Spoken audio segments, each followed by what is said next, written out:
Ici le Dr Paul Simard, psychologue, et bienvenue dans le défi Psychoctober, un défi qui consiste à faire une vidéo par jour à tous les jours du mois d'octobre. Aujourd'hui, on va parler de la psychologie du tatouage. Oh, sujet qui peut parfois soulever les passions, éveiller les questionnements, qui peut provoquer un dégoût aversif, une curiosité. Donc, on va notamment explorer 13 visions de la psychologie du tatouage. Je vais vous donner de l'information sur chacune de ces catégories-là et on va ensuite poursuivre avec plusieurs questions thématiques autour de ce sujet. C'est un thème vaste. Pour aborder ce genre de sujet, j'ai creusé les bases de données sur la psychologie du tatouage. C'est notamment très étudié sur l'évaluation de l'impact psychologique et des raisons pour lesquelles les gens se font tatouer. Donc, je vais revenir sur certains éléments de la recherche en cours de survol.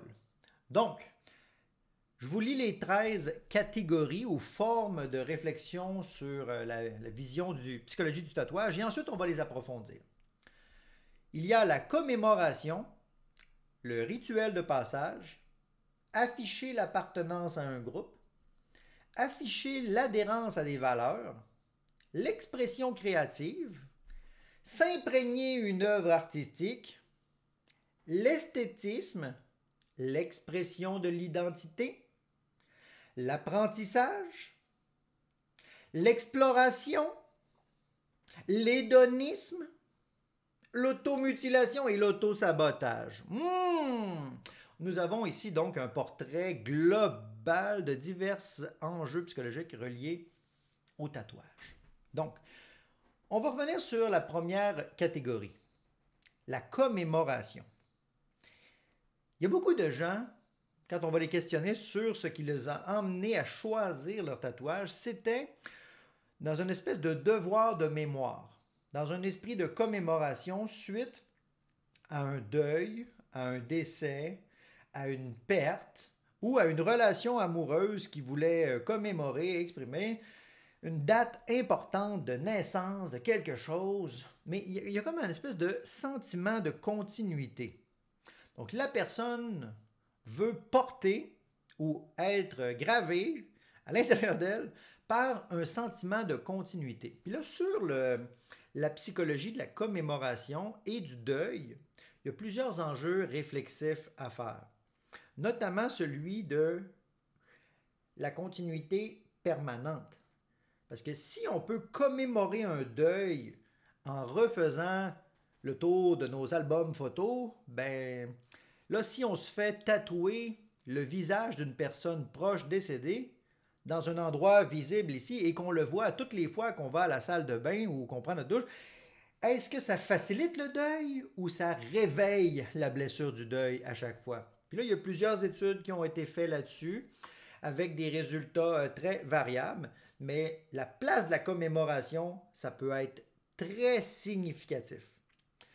Mais par contre, ça peut laisser une blessure ouverte également. Donc moi, je vous invite à la prudence ici. Ce n'est pas parce que je vous parle de psychologie du tatouage que je suis en train de vous dire « faites-vous tatouer ». Ce sont des balises réflexives. Donnez-moi un instant, petite pause mouchoir.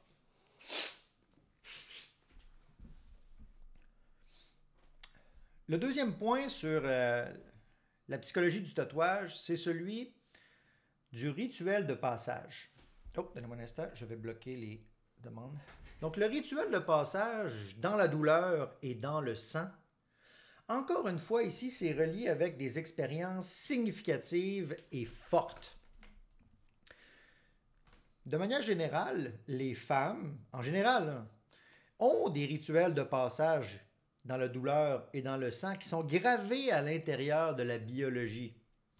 Donc, les menstruations et l'accouchement, ce sont des rituels biologiques qui marquent l'identité ou l'évolution de différentes phases biologiques de la femme. Les hommes, eux, en ont-ils des rituels dans le sang et la douleur? Eh bien, il y a certaines études qui font la réflexion que l'équivalent du rituel de passage des menstruations et de l'accouchement pour les hommes, de manière primaire et archaïque, donc reliée à l'hypothèse biologique, ça serait de partir à la chasse. Puis là, en partant à la chasse ou à la collecte de ressources, ils pouvaient rencontrer toutes sortes de défis, se blesser, rencontrer des obstacles, des ennemis dans l'autre village ou être blessé par l'animal sauvage, être empoisonné. Puis là, il revenait magané, mais là, il était devenu un homme. Mais l'hypothèse ici présente du rituel de passage masculin ne veut pas dire que les femmes ne feront pas des rituels aujourd'hui également de passage à travers le sein, la douleur, à travers des exploits. Vous comprenez que ce sont des pistes d'hypothèses évolutionnistes archaïques qui peuvent prendre du sens encore aujourd'hui. C'est une des choses, moi d'ailleurs, qui m'a le plus marqué au niveau de mes propres tatouages. C'était l'idée du rituel de passage. Étant donné que je travaille de manière très avancée avec des concepts psychologiques, j'essaie d'aller loin aussi dans la compassion, la connexion du cœur. Ben, je me suis dit, il ne faut pas que j'oublie de prendre soin de mon corps. Puis moi, j'ai fait beaucoup d'arts martiaux également, donc ça a comme fait partie d'un rituel dans le sang et la douleur pour donner un sens à l'expérience. Puis là, le sens, la formation du sens, un truc qui est très culturel, puis on va y revenir plus tard.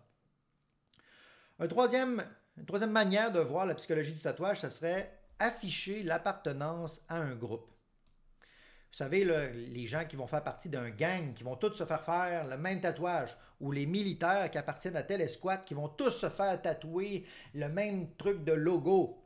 Bon, ben, il y a des études scientifiques qui sont faites au niveau du profilage des enquêteurs policiers là, pour tracer les niveaux de hiérarchie de certaines personnes dans des structures criminalisées avec une interprétation des codes et des symboliques de cette culture-là criminalisée. Donc, il est possible que tout d'un coup, si vous voyez une personne que, mettons, les enquêteurs y connaissent, mais que tout d'un coup, il y a l'apparition d'une deuxième paire d'ailes sur le tatouage de la gang, bien là, peut-être qu'à l'intérieur de cette communauté-là, on sait que ça veut dire qu'il a franchi un échelon hiérarchique. Donc, l'appartenance à un groupe, à une gang, à un collectif, ici, ça rejoint une extension de l'affiliation à un groupe, mais c'est pour pouvoir commencer à exprimer de manière visible son adhérence à ce groupe-là. Et l'adhérence aux valeurs, c'est la prochaine catégorie. Donc, ce n'est pas seulement pour adhérer à un groupe, ça peut être aussi pour adhérer à des valeurs spécifiques, adhérer à une culture spécifique, à une identité culturelle, ethnographique. Donc, il y a toutes sortes de manières de s'associer avec l'affiliation via le tatouage. Dans certaines cultures, ça va être intégré comme étant un marqueur de transition, dire OK, là, si tu es rendu à telle étape de ton développement, tu fais tel tatou. Ou il y a tel animal symbolique dans ta famille, ben tu te le fais tatouer. On n'a qu'à penser à l'iconographie des représentations religieuses dans le tatouage. C'est quelque chose qui est très, très fort. Donc ici, ça ne vise pas forcément, quand il y a des gens qui ont des tatouages religieux, à dire « ben moi, je fais partie de la religion en particulier ». C'est peut-être plus pour affirmer les valeurs symboliques associées avec des indicateurs religieux, spirituels ou certaines valeurs. Mais encore là, on ne peut pas faire de généralité absolue, parce que comme je vous dis, je vous soulève aujourd'hui une treizaine de formes de psychologie du tatouage, mais il y a toutes sortes de ramifications et d'entrelacements de catégories qui se rejoignent. Donc l'adhésion à des valeurs, on l'a dit, symboles religieux. Il y a également des gens qui vont se faire tatouer pour témoigner de l'opposition à certaines autres cultures. Donc c'est pas tant qu'ils veulent affirmer leurs propres valeurs, qu'ils veulent surtout dire, moi, je fais pas partie de ces valeurs-là en question. Donc la contre-culture qui provoque une petite tendance réactionnaire ou voire même, ça peut provoquer chez certaines personnes de l'aversion, de voir des symboles de choses qu'ils trouvent inacceptables, affichés comme ça peut provoquer un... Puis quand on joue sur les émotions des autres, ben on commence à tomber dans les leviers de manipulation. On va y revenir ça aussi plus tard. Une autre forme d'expression de la psychologie du tatouage, ça serait la créativité, donc l'expression créative. Juste le fait de rendre visible quelque chose qui était à l'intérieur de soi pour que ça soit exprimé, affirmé au monde entier. Moi, j'ai l'impression qu'on pourrait associer à cette catégorie-là de psychologie du tatouage les tatous d'écriture symbolique, thématique, inspirant. D'ailleurs, petite parenthèse, les écrits, ou ce qui est écrit fin, ça a tendance à pas super bien vieillir, ça. Donc, les textes deviennent un petit peu désagrégés sur le long terme. Ça devient peut-être aussi difficile à lire. Puis, est-ce que la phrase, un peu comme le devoir de commémoration qu'on a vu tout à l'heure, est-ce que la phrase inspirante que vous trouviez tellement forte que vous vouliez vous la graver en vous-même va rester inspirante toute votre vie? Moi, personnellement, les gens que je connais qui se sont fait détatouer, c'était tous reliés avec des trucs écrits. Parce qu'ils étaient tannés de se faire demander « Qu'est-ce que ça veut dire? » Puis là, souvent, c'était pas juste des écrits stylisés, là, ça pouvait être aussi des iconographies ou des symboles, des caractères dans une autre dialecte que la personne n'arrivait pas à traduire. Puis là, se faire questionner tout le temps, mais qu'est-ce que ça veut dire? Qu'est-ce que ça veut dire? Ah, ça vient chercher la personne, puis moi j'en connais plusieurs qui se sont fait détatouer à cause de ça. Donc là, on est entre la frontière ici du questionnement sur si vous offrez à voir dans votre expression créative sur des zones visibles, est-ce que c'est pour vous ou pour les autres? Il y a une réflexion à faire ici. Parce que si c'était pour vous, vous pourriez le faire n'importe où, puis ça n'aurait aucune conséquence. Mais là, si vous êtes tanné que ça génère une interaction, aviez-vous réfléchi à l'impact de l'interaction sociale que ça allait avoir? On va y revenir dans la section sur l'autosabotage. Donc, l'expression créative. Ensuite, il y a également des gens qui vont aller vers le tatouage pour s'imprégner une œuvre artistique. Autant une œuvre réaliste que abstraite, ou ils veulent s'imprégner peut-être un canevas ou un style, comme par exemple le style trad ou néo-trad ou cartoon. D'autres personnes veulent des flashs improvisés d'un tatoueur, mais l'objectif c'est de s'imprégner en soi une œuvre d'un artiste. Y aviez-vous pensé que ça, c'est porter en soi une œuvre artistique? Ça pose également des questions sur les droits d'auteur ensuite, sur l'utilisation commerciale du tatou de la personne. On va y revenir. Il y a des gens qui vont se faire tatouer également pour une autre catégorie qu'on va appeler l'esthétisme. Ça, c'est l'amour du beau. Vous savez, comme le maquillage permanent, ben, c'est une forme de tatouage semi-permanent ou permanent. Il y a également la micropigmentation capillaire pour masquer les fonds de cheveux qui pourraient... D'ailleurs, moi j'ai de la poudre, hein, je suis make-up ici, mais peut-être qu'un jour je vais faire de la micropigmentation capillaire. Également, il y a des gens qui vont requérir au tatou sur le plan esthétique pour masquer, couvrir ou enjoliver certaines cicatrices. Comme par exemple, une personne qui a une cicatrice pourra se faire tatouer des bandages de diachylon, des broches, pourra faire une fleur entremêlée avec la cicatrice. Il y en a qui le font complètement couvrir la cicatrice qui disparaît à travers le motif. La littérature scientifique, d'ailleurs, a étudié les tatouages sur les pectoraux chez les femmes qui avaient eu des mastectomies et qui mettaient à cet endroit-là des tatouages symboliques. Donc, dans un esprit d'esthétisme, mais en même temps, un rapport peut-être très particulier avec la réappropriation du corps après une chirurgie ou une blessure. D'ailleurs, ma mère, moi, là, sur une hanche, elle a toutes sortes de cicatrices parce qu'elle a été opérée, puis elle a refait faire des tatous là-dessus. Donc, j'avais trouvé ça particulièrement bien pensé, mais c'est dans l'esprit de l'esthétisme. On va s'approprier son corps, mettre ça beau. Marquer, également, il y a des gens qui vont aller vers les camoufler ou marquer par-dessus des marques d'automutilation qu'ils ont faites lorsqu'ils étaient plus jeunes. Mais leur rendu à l'âge adulte se réapproprient leur corps sur le plan esthétique en masquant ça avec des tatouages. Une autre forme d'expression. On est où dans le temps? OK. On s'en va bien.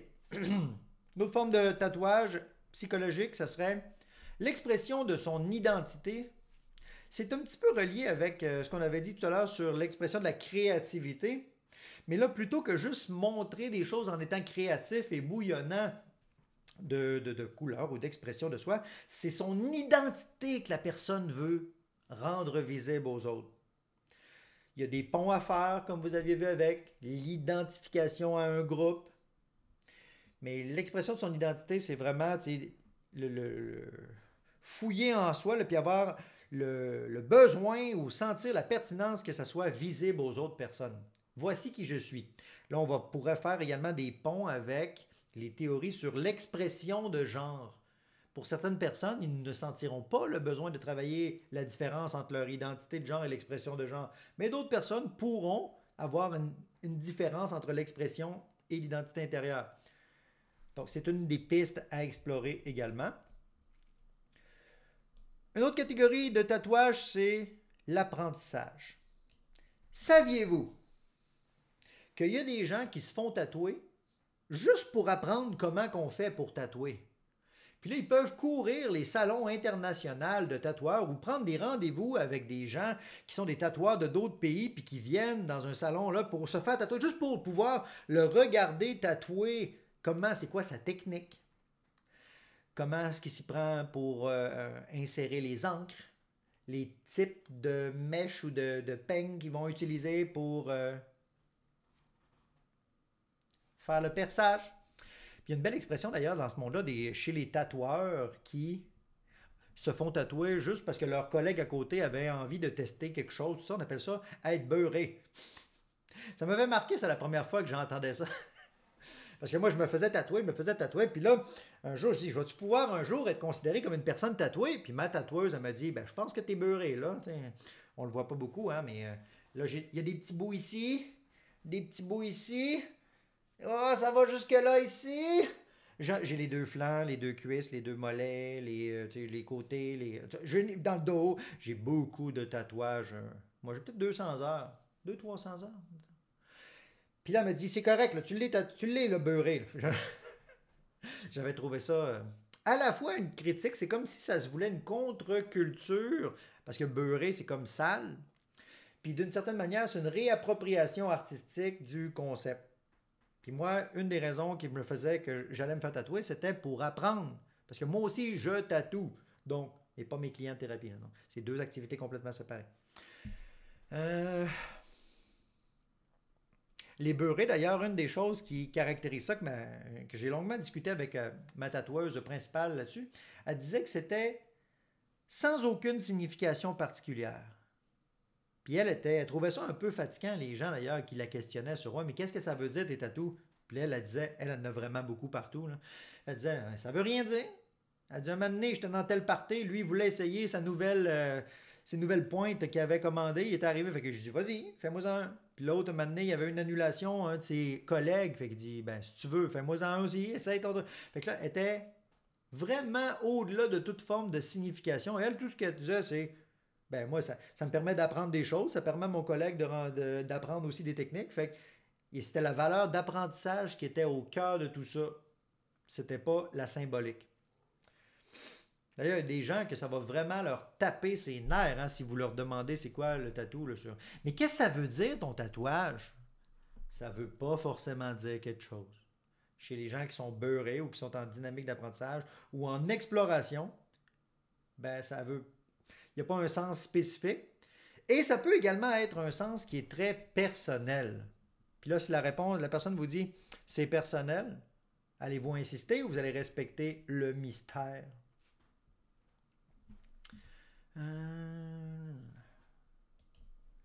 Oui. Une autre forme de catégorie de psychologie du tatouage, c'est l'exploration, la recherche de limites et de sensations fortes. Il y a des gens qui, des fois, vont prendre rendez-vous chez un tatoueur avec un défi à l'intérieur d'eux.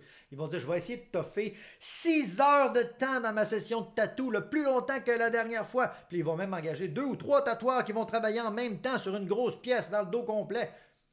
Donc, exploration, intensité. On commence à jouer avec des choses très sensibles ici, le défi. Mais il y a des gens qui trouvent que c'est, entre guillemets, une sorte de sport extrême que de faire ce test de limite personnelle-là. Jusqu'où le corps va être capable d'endurer la douleur. Il y a des gens d'ailleurs, parmi les conseils que les tatoueurs professionnels vont donner aux gens qui vont se faire tatouer, c'est n'allez pas vous faire tatouer si vous êtes hyper fatigué, si vous êtes malade, si vous êtes hyper stressé, que vous mangez mal, que vous êtes... Parce que si votre système est déjà fragilisé puis que vous l'attaquez avec les blessures puis les aiguilles, ben moi ma tatoueuse elle disait que ça faisait, elle observait que les gens saignaient encore plus lors du tatouage. Oh, on va glisser tout à l'heure vers l'automutilation. Mais avant, outre l'exploration et les recherches de sensations fortes, il y a une autre catégorie qui s'appelle l'hédonisme. Oh! Ça veut dire aller se faire tatouer pour le plaisir. Ah! Ça peut être très contre-intuitif, ça, de penser, pour une personne notamment qui ne s'est jamais fait tatouer, de penser qu'on peut aller se faire tatouer parce que ça fait une sensation agréable. C'est très particulier. Mais il faut l'avoir vécu pour le comprendre. Puis, il y a des gens qui vont trouver que c'est agréable de se faire tatouer à certains endroits. Ça fait juste tétiller un petit peu, puis picoter. Puis, il y a d'autres personnes qui vont éviter absolument une zone de la peau, parce que ce n'est pas tous les mêmes récepteurs de douleur répartis uniformément sur la peau. Puis il y a des gens également qui ont un rapport au sadisme, plaisir, douleur, délivrance, qui jouent avec cette ligne-là fine et que ça leur provoque un profond sentiment d'apaisement, de savoir maîtriser cette ligne-là. Il y a également l'hédonisme des gens qui vont aller en tatouage pour avoir le fun de la sensation de guérison après le tatouage. C'est particulier, hein? C'est comme s'infliger une blessure pour ensuite se sentir bien quand ça guérit. Je vais vous faire un peu une comparaison. Après les tatouages, moi, quand mon bras ici il a guéri, quand ça fait une petite croûte au début pour cicatriser, mais quand on met de la crème hydratante dessus, là, ça fait un espèce d'effet d'apaisement, la crème hydratante, là, parce que c'est de l'irritation, là, toutes les pics qui rentrent dans la peau. Là, tout ça. Ça fait tellement du bien de mettre la crème hydratante que ça peut aller vers un principe d'hédonisme qui joue avec certaines limites.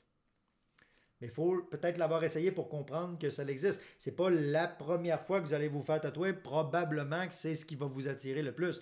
C'est pas l'idée des gens qui disent « Ah ben, tiens, j'ai le goût d'avoir une expérience de plaisir particulière, je vais aller me faire tatouer. » Non, non, c'est plus le rapport à la douleur que les gens ont peur. Et ça nous amène au style qui a été souligné dans les commentaires, parce qu'en même temps que je fais la vidéo, je suis en live sur TikTok. Il y a des gens qui vont aller vers le tatouage pour la nature d'automutilation. C'est quand même se faire mal, se percer le corps. Mais pourquoi une personne sur le plan psychologique se ferait mal? Bien, il faut revenir à la conceptualisation de l'impact psychologique de l'automutilation. De manière générale, ça peut, je ne parle pas de vous, je parle en général, ça peut prendre la forme d'un déplacement de la douleur pour quitter le monde de la souffrance psychologique là, en donnant la souffrance au corps. Donc, il y a un déplacement de la douleur. Il y a beaucoup de gens qui rapportent que dans leur automutilation, c'était parce qu'ils voulaient arrêter de souffrir psychologiquement. Mais malheureusement, il y a certaines personnes qui, en donnant cette souffrance-là à leur esprit, à leur corps, ils blessent leur corps, puis ils peuvent même s'handicaper, puis ça peut avoir des risques mortels. Mais dans certains cas, il y a des gens qui vont même adopter une approche de réduction des méfaits progressifs.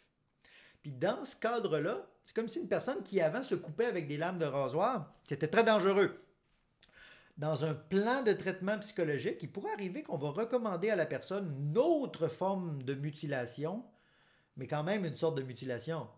Mais moins grave, moins dommageable, comme par exemple, plutôt que de se couper, on va proposer à la personne de tenir une glace dans sa main jusqu'à temps que la glace soit complètement disparue, fondue. Ça fait très très mal, mais ça ne blesse pas l'intégrité de la peau.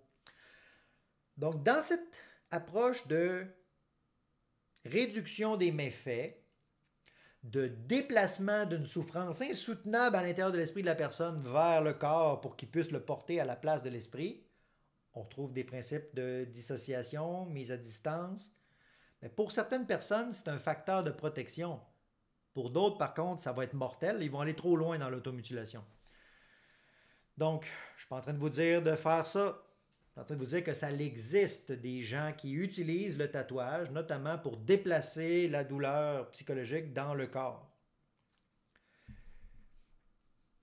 J'espère que vous comprenez les nuances que je suis en train de vous mentionner. Et la dernière catégorie, sur les 13 catégories de psychologie du tatouage que je voudrais vous parler, c'est l'autosabotage. Oh! Ça veut dire qu'il y a des gens qui se font tatouer exprès pour scraper quelque chose. Ah! Sous quelle forme, mettons? Ben, je ne suis pas en train de vous dire, mettons, vous êtes dans une nouvelle relation fragile et vous vous faites tatouer le nom de votre ancien partenaire parce que vous savez que votre partenaire présent est très jaloux. Ouh! Ça se peut que ce soit une forme d'auto-sabotage, cette affaire-là. Ça peut également l'être dans une vision dans laquelle, je vous donne un exemple hypothétique, là. Vous avez une vision professionnelle dans laquelle vous voulez travailler dans un domaine d'emploi très traditionnel. Puis vous vous faites tatouer des symboles de mort et d'hostilité partout sur le visage et toutes les zones visibles du corps et tout ça. Bien, j'entendais encore dernièrement sur TikTok une personne qui disait qu'elle avait été refusée dans le cadre d'un emploi pour la raison que la clientèle aurait fait des plaintes reliées avec ça, même si c'est de la discrimination, puis que ça pourrait tomber en cours de justice. On voit quand même qu'il y a une sorte d'impact. Puis la personne là, qui sait qu'il s'en va travailler dans un domaine traditionnel, mais qui quand même adopte des choses qui vont à l'encontre des normes de cette culture-là, ne serait-ce pas possible de soulever l'hypothèse, peut-être, hein, je n'ai pas dit c'est systématique, que c'était une certaine forme d'auto-sabotage? Pas garanti. Ça se pourrait-tu que... Là, le monde des possibles, c'est très vaste. D'ailleurs, moi, c'est une des raisons qui fait que, là, mes tatous, ils arrêtent ici, là, sur mes avant-bras, comme vous voyez. Là, parce que je pense que si je me faisais tatouer ici, jusque sur les mains, moi, j'aimerais ça, en fait, ça va peut-être arriver un jour, ben, il y a peut-être certaines clientèles qui, ça les ferait revirer de bord ou ça leur ferait peur. Ou... Fait que là, pour l'instant, j'arrête ici au niveau de mes chemises. Puis quand je vais à la télé et que j'ai des manches longues, ben, on ne voit aucun de mes tatous. J'ai l'impression que ça pourrait peut-être me nuire si j'avais des tatouages jusque sur les mains avec certaines collaborations, notamment à la télévision. Donc, si je suis conscient que ça a un impact, puis que je le fais pareil, je serais peut-être en train de faire de l'auto-sabotage. Tout comme les gens qui se font tatouer des symboles nazis ou des symboles qui ont des connotations de crimes humanitaires ou de... Ça a tendance, on va dire, à être une sorte de pistes qui pourraient être associées avec l'autosabotage. Il y a des gens qui se font tatouer de manière impulsive aussi, hein? C'est l'expression de leur souffrance. Donc, c'est pour ça qu'on peut faire un pont avec le principe d'acting out en thérapie. C'est un principe de psychanalyse qui dit que la personne, plutôt que mentaliser sa souffrance puis la comprendre, elle va agir sa souffrance. Impulsivité, acting out, conséquences fonctionnelles et sociales, opportunités ratées. Donc, voilà. C'est ce qui couvre les 13 catégories de la psychologie du tatouage. Donc, commémoration, rituel de passage, afficher l'appartenance à un groupe, afficher l'adhésion à des valeurs, expression créative, imprégner une œuvre artistique, esthétique, expression d'identité, apprentissage, exploration, hédonisme, automutilation, autosabotage. Fait qu'on on a quand même pas mal. On va entrer maintenant dans une discussion de quelques éléments de considération autour de la psychologie du tatouage. Donc, je me suis préparé quelques questions pour réfléchir. Donc, l'élément de « Mais qu'est-ce qui veut dire ton tatou? » On a vu tout à l'heure que ce n'était pas forcément la meilleure question à dire à quelqu'un, parce que ça veut soit pas forcément dire quelque chose, ou soit c'est peut-être personnel, ou soit peut-être elle n'a pas envie de raconter encore une fois cette histoire-là. C'est toute la question de l'interaction et du vivre ensemble ici qui doit être clarifier ou porter à votre conscience.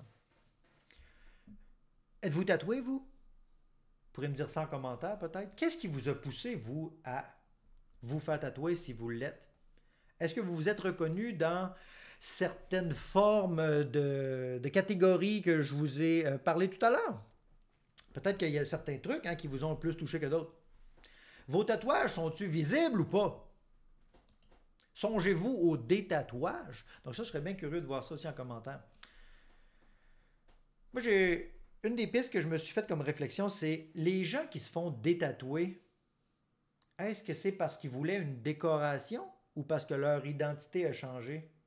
Parce que la décoration, on pourrait dire que c'est temporaire, on aménage quelque chose. Puis là, quand on veut une autre décoration, ben on change la patente. Mais si c'est une identité qui change, oh! Donc, ça vous inviterait peut-être ici à faire une réflexion sur la permanence du tatouage.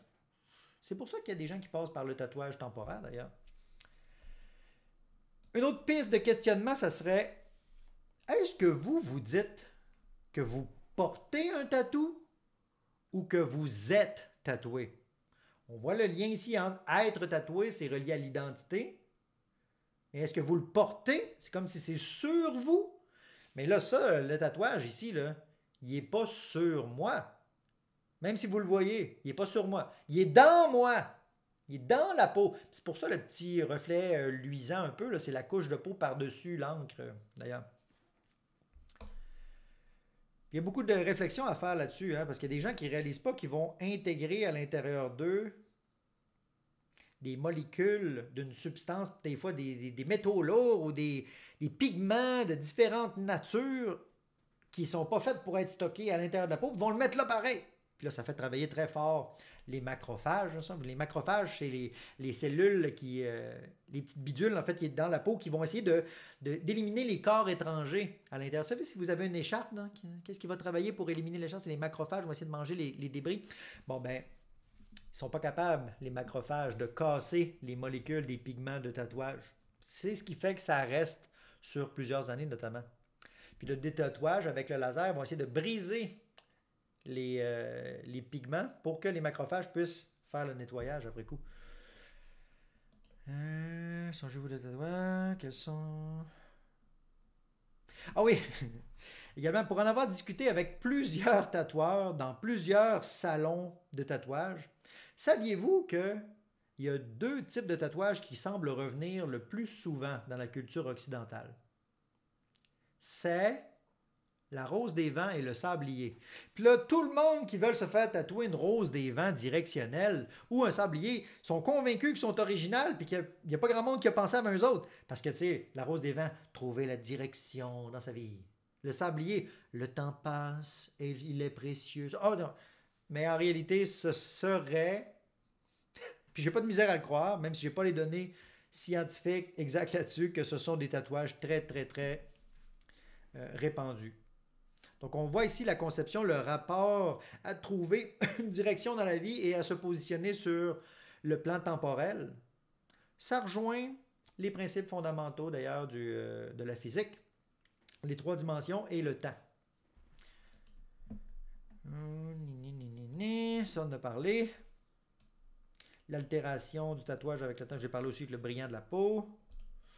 Une des questions que je trouve intéressante, c'est est-ce que les tatoueurs devraient faire signer une autorisation de consentement à leurs clients pour les autoriser à leur faire une violation de leurs frontières physiques?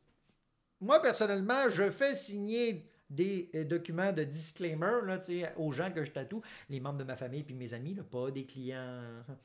Parce que, hey, c'est pas anodin, là. On va percer la personne, on va y faire mal, ça va saigner. C'est contrôlé, bien sûr, mais ça va faire mal puis ça va saigner. Ça serait peut-être bien de s'assurer d'avoir un méga consentement établi sur ce sujet-là. Également la question de l'hygiène, parce que s'il y a votre frontière d'intégrité qui est percée, ben, la question d'hygiène peut grandement être un élément qui va impacter votre fonctionnement psychologique ensuite, parce que si vous pognez une infection ou que vous êtes envahi par une bactérie, vraiment que ça va, vous n'allez pas filer super bien sur le plan physique, ni sur le plan émotif, ni sur le plan psychologique. Également, la question des droits d'auteur. C'est l'élément sur lequel je voudrais finir avec vous aujourd'hui. Est-ce que le tatoueur vous fait signer systématiquement une délivrance des droits d'auteur pour utilisation commerciale de vos tatous?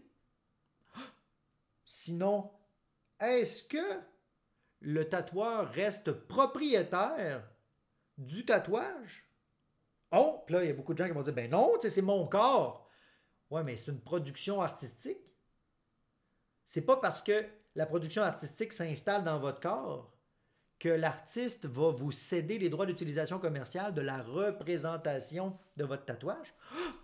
Ça veut-tu dire que si j'ai des tatouages visibles et que je gagne des contrats à la télévision à cause de ça, ben il faudrait que je paye une redevance à mon tatoueur? Puis d'ailleurs, mon tatoueur, quand il me tatouait ça, là, c'était-tu un dessin original ou il a copié le canevas d'un autre dessinateur, photographe artistique qu'il faudrait qu'il paye des redevances à lui aussi? Donc, oh! Cette notion-là de la propriété du tatouage, il y a beaucoup de littérature écrite là-dessus. Moi, je connais aucun tatoueur qui fait signer des autorisations d'utilisation commerciale à leurs clients, sauf moi. Moi, étant donné que moi, je suis très stiff sur les règlements, j'ai bien expliqué aux gens que je tatoue, les membres de ma famille, mes amis, que dans le document, je leur cède l'ensemble des droits d'utilisation commerciale sur les tatous si ce sont des tatous originales. Mais si ce sont des reproductions, je marque dans le contrat que c'est une reproduction sur un truc qui n'appartient pas au tatoueur, donc qui ne vous appartient pas à vous. Donc même si c'est à l'intérieur de votre peau, ça se peut que ça ne vous appartienne pas. Et là, vous pouvez en faire une utilisation privée. Mais c'est si vous commencez à en faire une représentation commerciale qu'il y a toutes les lois qui vont embarquer là-dessus. Et moi, je suis psychologue, je ne suis pas juriste. Peut-être que des présentateurs vidéo, des vidéastes, avocats qui pourraient un petit peu aller plus loin sur cette conception-là. Mais moi, je voudrais vous faire réfléchir là-dessus. Accepteriez-vous de vous faire rentrer dans le corps quelque chose qui ne vous appartiendra pas? Toutes des belles questions. La propriété... Voilà. Sur ces sages paroles, on a quasiment fait 40 minutes. J'espère que vous avez appris des choses. Vous pourrez me dire en commentaire s'il y a des catégories de tatouages que vous n'aviez pas pensé. Et peut-être si vous acceptez de me partager votre expérience du tatouage, comment vous le vivez. Puis là, demandez-moi pas si je peux vous tatouer. Là. Non, je ne vais pas vous tatouer, vous. C'est juste à tous mes proches et moi-même. Sur ces sages paroles, nous terminons la vidéo du Psychoctober d'aujourd'hui. Je vais vous retrouver demain pour la prochaine édition de ce défi qui consiste à faire une vidéo par jour à tous les jours du mois d'octobre. Comme vous l'avez vu, c'était des notions générales de réflexion sur la psychologie et un peu sur des notions sociologiques, interactionnelles. Mais l'objectif à travers tout ça, c'est de vous fournir des bases de réflexion pour savoir qu'il n'existe pas qu'une seule raison de se faire tatouer. Et parfois, il y a des bonnes raisons, parfois, il y a des mauvaises raisons, parfois, il y a des décisions qui sont prises hâtivement, parfois, il y a des tatouages qui sont faits de manière symbolique forte, mais qui n'ont pas besoin d'être commémorés toute la vie. Donc, soyez prudents sur ces enjeux-là. Je vous invite à la réflexion pour pouvoir ne pas banaliser le rapport avec vos frontières. C'est quand même une intrusion à l'intérieur de vous. Donc voilà, c'était le Dr Paul Simard, psychologue, et je vous dis à demain.